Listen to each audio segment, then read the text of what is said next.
Մենք հաղորդումը եզրափակում ենք 10 բլից հարցով։ Կարճ այո, ոչ կամ կարճ պատասխան։ Պարոն Բաբաջանյան, որն է ձեր քաղաքական կարմիր գիծը, որով երբեք չեք հատի։ Պարոն Բաբաջանյան։ Հայաստանի ինքնիշխանությունը, Հայաստանի ժողովրդավարությունը, Հայաստանի հարատևությունը։ Իշխանություն թե ազդեցություն, որն է ավելի կարևոր փոփոխություն բերելու համար։ Իշխանական ազդեցություն։ Իշխանական։ Որն է ձեր կյանքի ամենամեծ քաղաքական դասը, որ քաղել եք սխալվելուց հետո։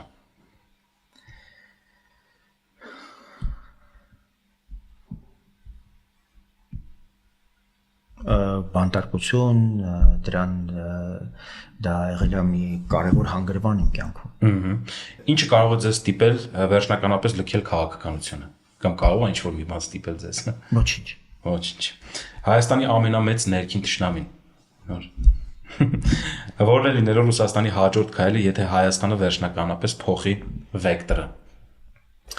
Ոչինչ չի պատահի, ես կարծում եմ մեզ ուղղակի բավարար խիզախություն կամ կա պետք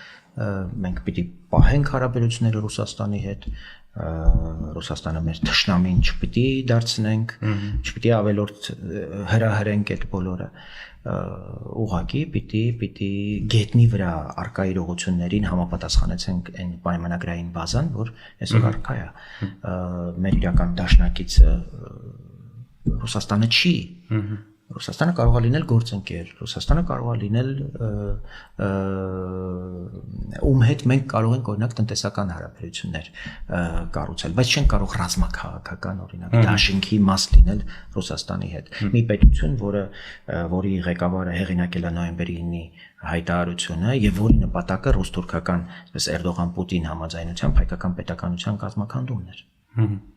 Արդյոք Հայաստանում հնարավոր է քաղաքական համերաշխություն առանց ցնցումների։ Կարծում եմ այո, հնարավոր է։ Որն է ձեր քաղաքական ուժի ամենամեծ առավելությունը մրցակիցներից։ Մենք ստվերային ոչ մի գումարներ չենք դնում մեր պայքարի մեջ, մենք բարոյական իրավունք ունենք անուններ հնչեցնելու, սպառնալիքի անունը տալու եւ այս ընտրությունները նաեւ այս ամբողջ քարոզարշավը օգտագործելու ենք նաեւ ճշմարտությունը ասելու համար։ Արդյոք Հայաստանը կարող է դառնալ տարածաշրջանային էներգետիկ կամ տրանսպորտային հաբ։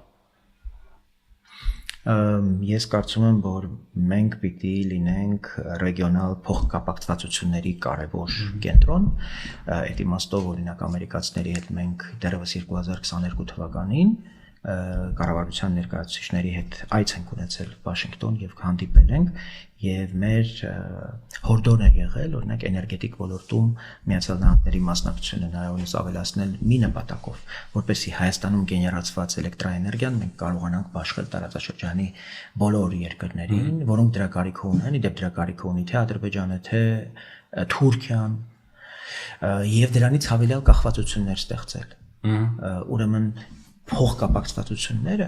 այդ իմաստով հավելյալ անվտանգային բարձիկ են։ Իսկեն հնարավոր է։ Իհարկե։ Եվ մեկ նախադասություն առանց ֆիլտրի ուղերձ ժողովրդին, պարոն Բաբաջանյան։ Չվախենալ, հետևողական լինել, կամք դրսևորել եւ երբեք չկորցնել երազանքը։